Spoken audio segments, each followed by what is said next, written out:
तर राज्यात थंडीचा कडाका चांगलाच वाढलाय। महाराष्ट्राच्या मिनी काश्मीर अशी ओळख असलेल्या महाबळेश्वरमध्ये पारा 0°C इतका खाली घसरलाय। वेण्णा लेक परिसरात स्ट्रॉबेरी पिकावर बर्फ दिसून येतोय, तर अनेक ठिकाणी पाणी गोठलंय।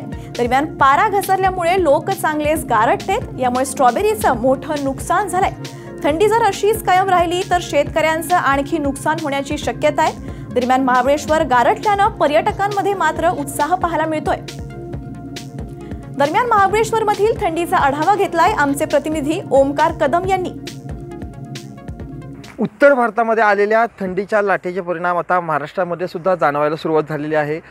पश्चिम महाराष्ट्रातील थंड हवेचे ठिकाण म्हणून ज्याची ख्याती आहे, मिनी काश्मीर ज्याला म्हटलं जातं, त्या महाबळेश्वरच्या वेण्णा लेक या परिसरामध्ये आता आपण उभे आहोत आणि तुम्ही माझ्या पाठीमागे पाहू शकता की हे स्ट्रॉबेरीच्या पिकावर या वेण्णा लेक परिसरामध्ये दवबिंदू गोठायला सुरुवात झाली आहे। कालपासून इथलं टेम्परेचर हळूहळू कमी होत गेलं आणि त्यानंतर इथल्या पिकांवर मोठ्या प्रमाणात हे दवबिंदू गोठायला सुरुवात झालेली आहे।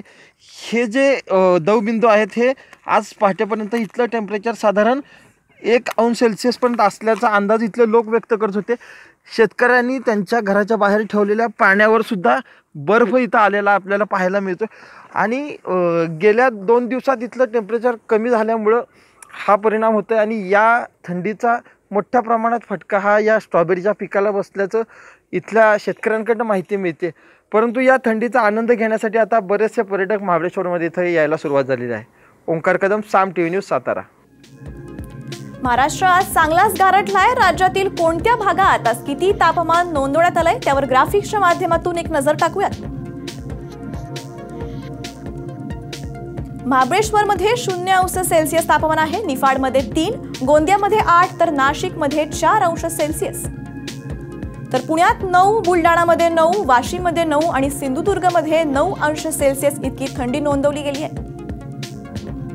भंडारामध्ये 10, यवतमाळमध्ये 10.4, परभणीमध्ये 7.8 तर जळगावात 12.4, धुळेमध्ये 2.5, सातारामध्ये 9.9, औरंगाबादमध्ये 12 तर अकोलामध्ये 10°C इतकी थंडी नोंदवली गेली आहे।